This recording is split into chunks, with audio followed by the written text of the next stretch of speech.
Assalamualaikum warahmatullahi wabarakatuh. Selamat pagi sahabat Bawaslu. Dari ujung utara Jakarta, tempat bertemunya arus perubahan dan menjaga kedaulatan. Selamat datang di Sapa Utara, podcast resmi Bawaslu Kota Jakarta Utara. Sahabat Bawaslu, senang sekali saya Dewi Stanti bisa menemani sahabat Bawaslu di podcast perdana Bawaslu Jakarta Utara hari ini. Hari ini kita kedatangan narasumber kami, anggota Bawaslu Jakarta Utara, Korbit Pencegahan, Partisipasi Masyarakat, dan Hubungan Masyarakat, Bapak Ronald Regan Joseph nama-nama. Ya. Selamat pagi Bapak, bagaimana hari ini hari-harinya? Sehat dan luar biasa. Kita hari ini hadir di pemandangan yang sangat luar biasa di halaman kita nih Pak, di Bawaslu Jakarta Utara. Gimana Pak kesan hari ini?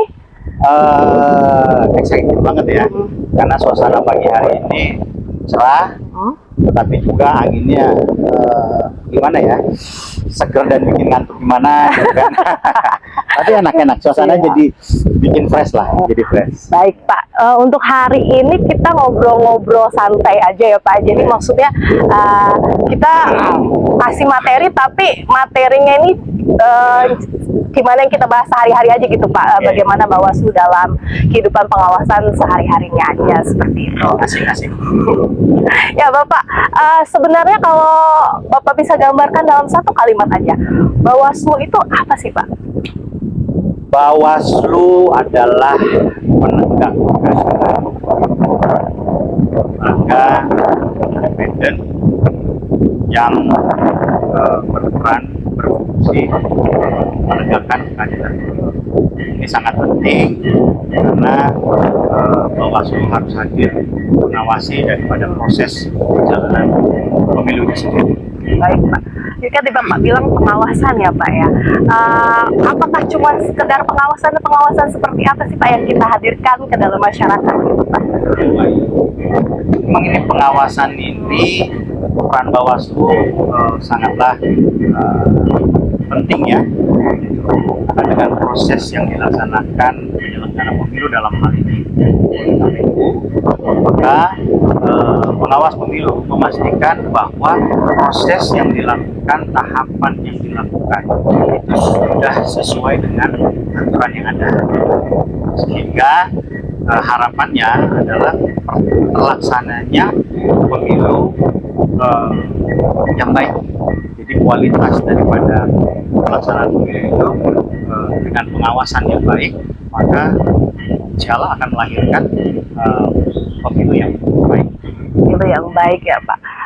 Dari perjalanan Bapak sebagai pengawas pemilu ya, dari pemilu pilkada yang yang kemarin baru terlaksana ya Pak, 2024, ada nggak pengalaman yang pernah Bapak rasakan yang benar-benar masih teringat sampai sekarang, yang benar-benar berkesan buat Bapak seperti itu? Oke, memang ada hal yang sangat berkesan buat saya pribadi ya, karena ini juga jujur ini masih periode pertama buat saya.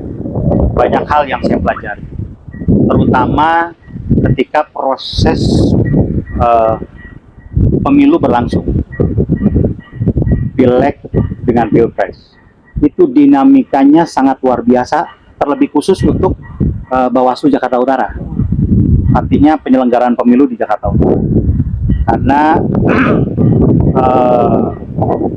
banyak hal yang menjadi catatan kritis juga pada saat penyelenggaraan, sehingga saya pribadi benar-benar meng-highlight perjalanan proses pemilu 2024, sehingga itu menjadi acuan saya berpikir dan bertindak ketika melaksanakan pilkada 2024. Pada waktu pemilu 2024 itu Jakarta Utara pada khususnya ya, kami itu menjadi wilayah yang mengantarkan dokumen, dalam hal ini di hasil kabupaten kota, hasil pleno kabupaten kota itu ke provinsi, itu Jakarta Utara yang terakhir pada saat pemilu. Ini cerita ya. Tetapi karena kita belajar dari apa yang ada, berarti kalau belajar kita setidaknya ada progres, ada hal yang baik, achievement ya, pencapaian yang baik, sehingga itu menjadi tolak ukur bahwa Bawaslu ke arah yang lebih baik, kira-kira begitu. Nah, pada saat pilkada, alhamdulillah Bawaslu Jakarta Utara dan KPU Jakarta Utara, kami mengantarkan di hasil itu kota yang pertama di wilayah DKI Jakarta. Kita menjadi yang pertama karena yaitu tadi kita belajar dari hal-hal yang kemarin yang terjadi di pemilu, sehingga kita perbaiki dalam segala prosesnya, perjalanannya, persiapannya dan seterusnya, sehingga pada saat pilkada itu achievement kita, keberhasilan kita adalah kita pertama kota yang mengantarkan hasil ke Provinsi DKI, KPU Provinsi DKI Jakarta, dan itu diapresiasi oleh Ketua KPU Provinsi DKI Jakarta karena akhirnya Jakarta Utara mampu menunjukkan eksistensi dalam hal penyelenggaraan progres ke arah yang kira-kira seperti itu. Berarti kan ada progres yang lebih baik ya Pak dari pemilu ke pilkada 2024-nya. Berarti ke dalam progres tersebut pasti kan ada pembinaan-pembinaan yang pimpinan-pimpinan lakukan kan kepada sumber daya manusianya. Tips-tipsnya nih Pak untuk pemilu supaya atau pilkada supaya para SDM ini lebih meningkatkan kualitasnya, itu bagaimana yang Bapak lakukan? Oke, memang ini satu indikator ya, bagaimana memperbaiki kualitas itu sendiri ya, adalah belajar dari yang sebelumnya, gitu kan. Jadi pada saat mulai daripada pelaksanaan perekrutan PTPS dan seterusnya, justru bahkan dari awal, dari perekrutan Panwascam, dari Panwascam, PKD sampai ke PTPS, kita benar-benar selektif. Itu satu. Yang kedua, berdasarkan daripada pengalaman yang ada, kita memang mendesain sebuah pengajaran, keilmuan tentang pengawasan kepada SDM kita, sehingga mereka bisa melaksanakan tugas dan tanggung jawab mereka, memahami tugas dan tanggung jawab mereka. Ketika mereka memahami, akhirnya apa? Itu membentuk kepercayaan diri mereka ketika mereka mengawasi di lapangan. Kira-kira seperti itu. Luar biasa ya Pak. Jadi terus ada terobosan-terobosan nih yang dilakukan oleh pimpinan Bawaslu Jakarta Utara beserta seluruh jajarannya untuk meningkatkan kemampuan sumber daya manusianya ya, para pengawas pemilu ini.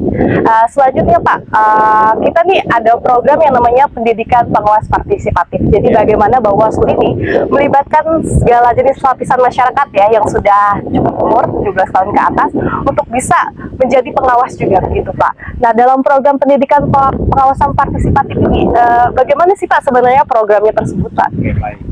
Memang di Bawaslu ada pendidikan partisipatif. Jadi ini kita melibatkan masyarakat untuk aktif dalam kegiatan-kegiatan.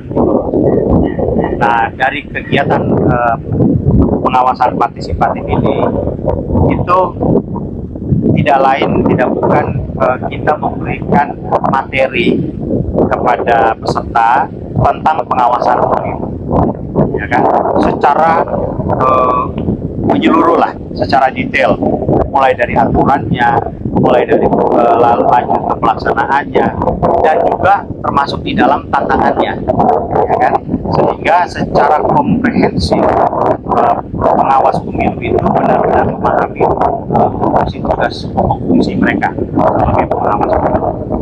Nah, pendidikan partisipatif ini juga untuk mendorong dan bagian dari pendidikan politik ya, kira-kira seperti itu kepada masyarakat.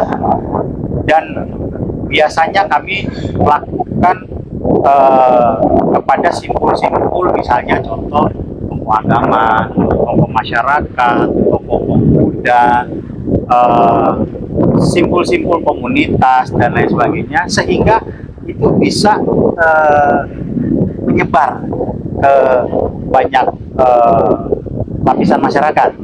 Dan harapan kami, tujuan itu adalah untuk masyarakat secara menyeluruh mengetahui proses daripada pemilu dan pengawasannya. Kira-kira sih. Baik Pak, soalnya antusiasme untuk ikut pengawasan partisipatif kita ini luar biasa ya dari masyarakat seperti itu Pak. Iya. Yang pendaftarnya juga sudah semakin banyak Pak. Betul. Nah, selanjutnya Pak, sebagai pengawas nih Pak, pernah nggak sih menemukan bahwa ada pengawas-pengawas yang kelihatannya berpihak kepada pihak-pihak tertentu nih Pak, yang sebagai peserta pemilu atau pilkada gitu Pak? Oke. Dan bagaimana cara menanganinya gitu Ya, Pak? ya. Memang itu tidak bisa dipungkiri. Banyak hal terjadi dengan berbagai macam wajah ya. Artinya berbagai macam bentuk. Bahasanya apa ya? Kalau ini ketidaknetralan kira-kira. Ini benar-benar kita atensi dan kami pimpinan menyampaikan kepada jajaran untuk benar-benar bertugas dengan jujur, dengan baik. Karena tidak hanya materi yang kita sampaikan, tetapi kita juga sampaikan ada punishment loh. Kita berhasil, kita dapat reward, tapi kalau kita melanggar itu ada sanksinya. Dan sanksi bagi penyelenggara pemilu itu ada tambahan daripada bukan penyelenggara pemilu, itu ditambah. Artinya lebih besar sanksi yang diterima oleh penyelenggara pemilu ketika melakukan pelanggaran pemilu. Kira-kira seperti itu. Jadi untuk pengawas dan penyelenggara pemilu jangan coba-coba ya Jangan untuk melakukan yang hal-hal. Jangan coba. Sahabat Bawaslu, pasti dalam benak sahabat Bawaslu banyak pertanyaan. Pada saat nggak ada pemilu, pada saat nggak ada pilkada, kira-kira pegawai-pegawai Bawaslu nih yang pakai seragam nih tiap hari ke kantor, ngapain aja sih Pak kita? Ya, ini kan tugas ya. Tentunya Bawaslu memiliki tugas dan tanggung jawab. Ketika tidak ada pemilu, pilkada yang berlangsung, kita punya tugas kerja juga. Beberapa kegiatan yang harus dilaksanakan sesuai amanat daripada undang-undang itu sendiri. Seperti contohnya saat ini kita sedang melakukan pemutahiran data pemilih berkelanjutan, kan? Itu penting. Kenapa? Hulu ke hilirnya itu biasanya terkait juga nanti dengan anggaran. Karena kalau tidak kita jaga, kita tidak kawal, itu nantinya hilirnya itu akan ada pemborosan anggaran. Contoh, misalnya sudah meninggal dunia, tetapi tidak dilaporkan. Nah, itu kan nanti akan muncul namanya pada saat di DPT, kira-kira seperti itu. Padahal kita udah tahu nih bahwa yang bersangkutan sudah meninggal dunia. Nah, ini hal-hal demikian yang kita laksanakan saat ini adalah pemutahiran data. Terus berikut di internal Bawaslu itu sendiri kita punya program baru.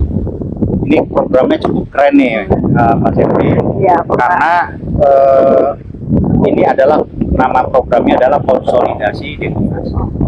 Jadi kita turun ke masyarakat, kita ngobrol sama masyarakat dengan lapisan masyarakat tentang ya secara umum mungkin mengevaluasi pemilu kemarin, baru kira-kira apa sih harapan mereka terkait dengan pemilu, gitu kan. Jadi secara umum juga kita jelaskan tentang aturan dan juga tugas kerja daripada Bawaslu. Lalu kita melaksanakan kegiatan bersama dengan pemilih-pemilih pemula, kan, yaitu dengan adik-adik siswa yang diperkirakan nanti 2029 mereka akan memilih nih. Jadi kan kita harus memberikan informasi juga kepada mereka nanti pemilu apa, bagaimana, dan serunya ketika kita hadir bersama dengan mereka ternyata antusias juga. mereka nanya ini dan itu memang di luar ekspektasi saya, bahwa ternyata adik-adik ini juga luar biasa untuk merespon tentang pemiluan. Iya, jadi Bawaslu ini berusaha untuk hadir dekat di dalam masyarakat. Betul, Di masa-masa betul. tidak ada pemilu, tidak ada pilkada, gitu ya Pak. Dan untuk kedepannya nih Pak, harapan dari Bawaslu ini seperti apa untuk pemilu dan pilkada kedepannya Pak? Ya, memang ini harapan pribadi ya. Kalau dari saya ini, saya punya sebuah harapan. Artinya dengan literasi yang ada tentang kepemiluan dan segala program proses yang sudah dilaksanakan oleh penyelenggara pemilu terkait dengan persiapan pemilu sampai dengan pelaksanaannya, saya punya sebuah harapan kecil. Kira-kira bisa nggak ya ini kepemiluan ini masuk dalam literatur sekolah, minimal dari SMP kelas 7 ya sekarang ya bahasanya ya. Kalau dulu kan saya kelas 1 SMP gitu kan. Pak, siap. Kalau sekarang kan bahasanya kelas 7. Mulai dari kelas 7 dan seterusnya itu sampai kelas 12 itu siswa diberikan materi, artinya masuk dalam kurikulum pengajaran tentang kepemiluan. Nah, ini saya rasa ini sebuah harapan saya ya. Karena kalau kita dibicarakan terus menerus, apalagi ada ujiannya dan seterusnya, ini secara tidak langsung akan memberi dan memperkaya ilmu daripada warga, bahkan calon pemilih pemula dan seterusnya tentang kepemiluan itu sendiri. Seperti contohnya ya, kalau kita ngomongin tentang kurikulum tentang Pancasila dan lain sebagainya, itu kan akan secara otomatis itu masyarakat secara umum itu akan mengetahui, gitu kan. Nah, seperti itulah kira-kira harapan saya, bahwa ketika dia masuk dalam kurikulum, setidaknya minimal dari kelas 7 tentang kepemiluan ini diajarkan di sekolah, saya yakin dan sangat yakin kita akan memperoleh angka yang cukup signifikan, bahkan tidak menutup kemungkinan sampai di angka 100% tentang masyarakat memahami tentang kepemiluan itu. Itu harapan saya, Pak. Iya, siap Pak. Jadi masyarakat itu bisa berpartisipasi, artinya makin tinggi ya Pak. Ya, betul. Angka partisipasinya dan juga angka pemahamannya ya Pak, betul, tentang kepemiluan itu apa, gitu. Tidak hanya sekedar coblos ya, seperti itu. Iya Bapak, dari perbincangan kita yang menarik dan panjang ini, kira-kira poin-poin penting apa yang perlu masyarakat ketahui gitu tentang tema kita hari ini, Pak? Ini keren. Artinya masyarakat ini harus terinformasi, teredukasi apa sih itu pemilu, gitu kan. Pemilu itu seberapa penting sih? Kenapa mesti ada pemilu sih, gitu kan. Nah, ini penting karena memang ini momentum, ini satu proses di mana akan mengevaluasi pemimpin atau calon pemimpin, kira-kira seperti itu ya, yang dimana masyarakat menggantungkan harapannya kepada mereka membawa bangsa dan negara kita, atau kalau di pemilihan kepala daerah di daerah kita itu tentunya harapan masyarakat menjadi lebih maju, ya kan, masyarakatnya sejahtera. Nah, ini tujuan dari pemilu itu salah satu menjadi ajang untuk mengevaluasi ini masih pantaskah untuk dilanjutkan, ya kan? Atau kita harus ada pemimpin yang baru lagi supaya lebih mempertajam maksud dan tujuan, kira-kira begitu. Ini menjadi satu hal yang keren ya melalui podcast kita ini, bahwa salah satu media untuk menginformasikan, mengedukasi masyarakat terkait tentang kepemiluan. Bawaslu, sudah sampai kita ke penghujung acara podcast hari ini. Sama utara menyapa, yang proses integritas jadi nyawa, bukan sekedar mengawasi, tapi menjaga makna. Bapak, slogan kita Pak, saya hitung ya. 1, 2, 3. Bersama rakyat, awasi pemilu. Bersama Bawaslu, tegakkan keadilan pemilu. Sampai jumpa kembali. Dadah. Bye.